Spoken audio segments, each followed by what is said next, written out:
Ignition. What's up, everybody? Welcome to another race analysis with Newtype Cycling. I'm your host, Jared.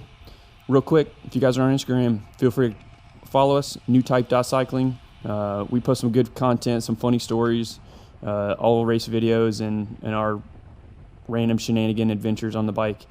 We just had a fun poker ride with our partner, Resident Culture, which is a local brewery here in Charlotte, North Carolina. So those photos have been posted up. If you don't know what a poker run is on bikes, definitely recommend checking out our Instagram and seeing those crazy photos.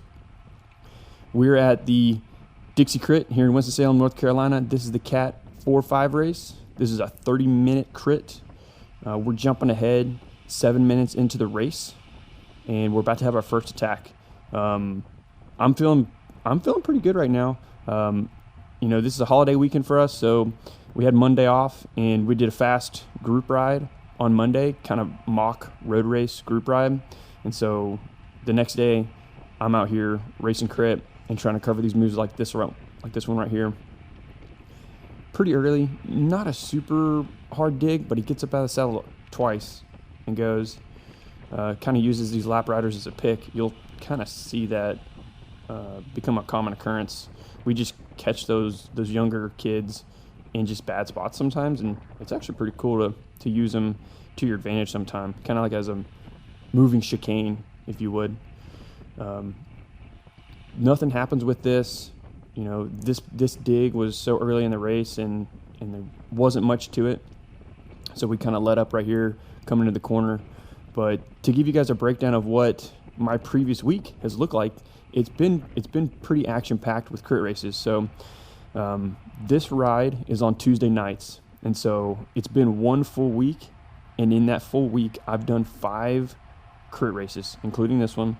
So 2 races a week ago, 2 races on a Saturday, then we had the holiday Memorial Day road mock race, whatever you want to call it, super fast, and then boom, Tuesday we're coming to do this Cat 4-5 race. And I wasn't sure what my fitness levels were going to be. I wasn't sure my legs were going to be super heavy, but turns out I was feeling really good. Just kind of let you know, follow your body. It's not like you have to take X number of days off before you do a race. Heads up, we got a counter attack up here. The bespoke guy in the British kit and Zach in the pink kit go up. And when you see those 2 guys go, you definitely want to be on those wheels. So I let people fill in a little bit, and those guys know, hey, we've got to keep those guys on our sides. Don't let them get away. And immediately coming through this left-hander, they let up. They know, hey, we're not letting them get away. Not worth any more energy. But yeah, so the bespoke guy, he's on the front left right now, coming back by Claudio, and his teammate's going to come by us on the right and do a counterattack, which super great strategy. Awesome teamwork there. There he goes, pumping it out. Coming up with some lap riders up in the head. And so he kind of uses that again, to his advantage. He knows we're going to have to catch that lap rider at some point, and they're just going to be in our way. So that's a great time to attack and kind of use them as a moving chicane. But everyone does a good job right here. Kind of staying calm, letting him go out there. It's so early in the race that it's not a big deal. We're about 9 minutes in right now, and we know that the bespoke team, if they've got a guy on the front and a guy on the pack, they're just going to kind of slowly block and stuff like that. So ends up bringing that attack back. Now we're jumping at 12 minutes into the race. Zach up here in the pink kit for Gigawatt goes. Claudio sees him. I'm going to catch Claudio's wheel, and we're going to try and do something right here. Again, we've got these lap riders right here on the right, the junior riders. It's a great time to kind of swing wide, make sure people don't come on the outside of me, and just maintain the line so I can hold that entire line. I got too big of a gap right here, but luckily Zach's really good about keeping just constant power and not, blasting it. So it made it really smooth and easy to catch us. But nothing works here. I let Claudio know that they're on us. I think he relays that up to Zach, and I essentially just pulled the peloton up through us. They know who to watch for. And yeah, Claudio just shook his head, let Zach know. Yeah, and I chat with Zach right here, let him know he was messing with the little kids by using them as a moving chicane. I don't really have a problem with them guys, but you know, sometimes it happens. As soon as we let up, boom, 3 guys counterattack, and me and Zach and Claudio were like, well, we're not going to pull this back. Like, someone else has to do it. And boom, red and black kid comes to the rescue and does the work for us. And so I just slot in, fill in a little bit, try not to use too many watts to cover this because they don't have that big a gap. Oh, little sketch right there. Not sure if there was a pedal strike or what. I had to put down about 700 watts right there to close that gap down. Nothing crazy. I'm willing to burn those like little bitty matches, but the guy in front of me right here, he's letting a gap open up. But again, this course is so flat, and we have a headwind right here coming around the corner to the tailwind. It just makes it really easy to conserve your energy, ride smooth, and you'll be fine. Jumping ahead 15 minutes in, and we kind of let up a little bit, and I'm like, okay, let's give it a go. And so I'll put in a little burn right here, nothing crazy. And I do the same thing. We've got this lap rider coming up in front of us. And so I use them kind of to sneak attack a little bit and catch the whole group off guard. Nice consistent power. I'm trying to hold down through this entire pull of mine. Here comes some more junior riders. It feels like it's like every 3 laps we pass them. So you kind of constantly have to be watching out for them.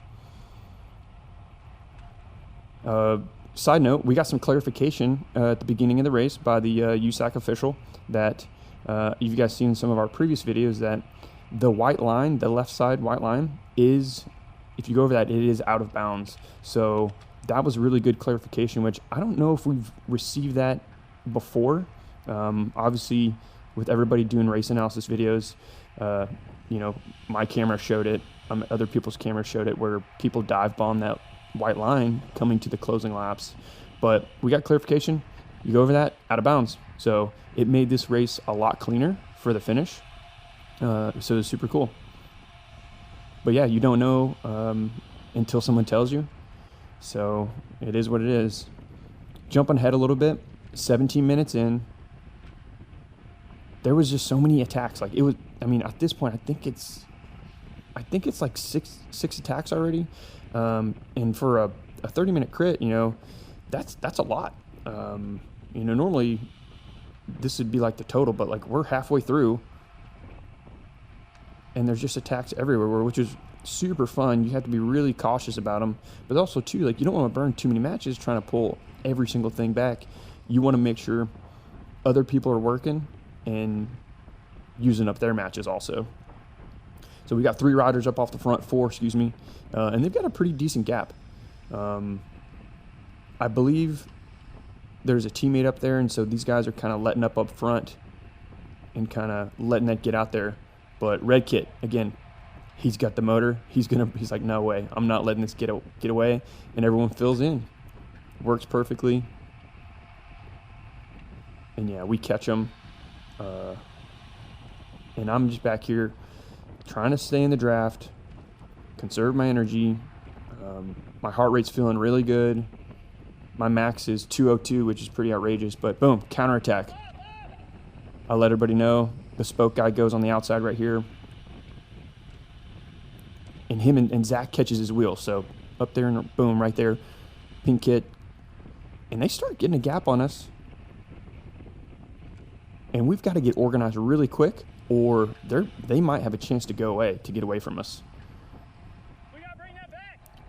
So I'm just letting them know, hey, I know you guys are hurting. Let's work together. Let's do this. And yes, boom. Red Shrek, red kit starts pumping up the power, the speed right here, and gets it going. Boom, black bibs up there, fills in. And so we've got like a little bit of a couple like single guys like doing flyers, trying to slowly like bridge up.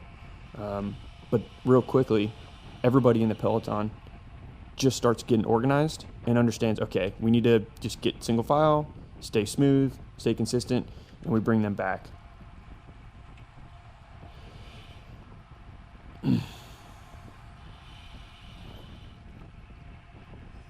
should be coming to really close to the end right here. Should be like 6 or 7 laps to go. You can't hardly see it, but there's a tack off the front way up there on the right side of the road.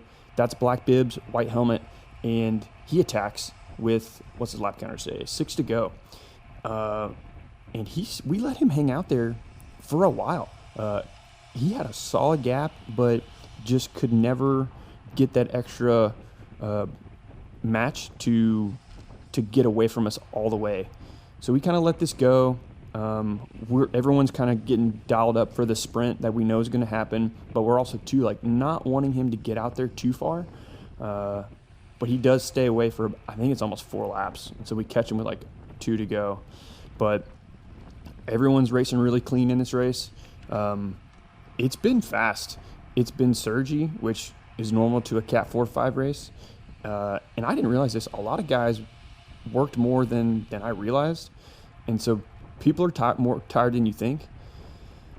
So it was a unique group of guys towards the end of this race that were feeling fresh. Not your normal people that sit in and you can always count on them for the sprint. So jumping ahead, 2 laps to go. Boom. You see right there, we just caught black bibs, black kit right here. And it's 2 to go. And everyone's ready to pounce. Let me tell you, like, you can feel it.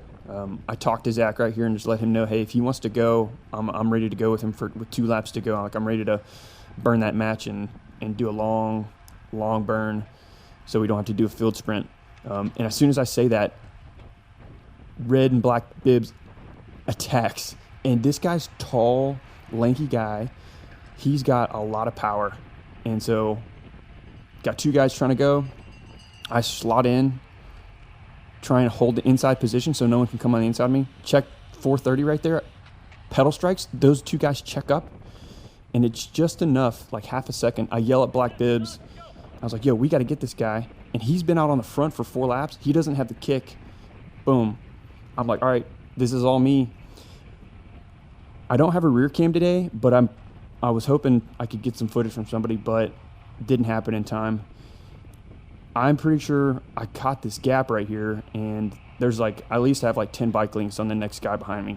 And so I'm slowly keeping this guy in my sights, trying to keep constant power, but also too, I don't know if he has a sprint in him. And so boom, as soon as we hit the straight line, go. Smash it, smash it, smash it. Give it everything I got. Eyes on the prize. Head is down. I want this thing really bad. See we go. Game over, son. Super excited. Took first on this one. First win of the season for Newtype cycling. And yeah, guys, short and sweet. Catch you on the next one.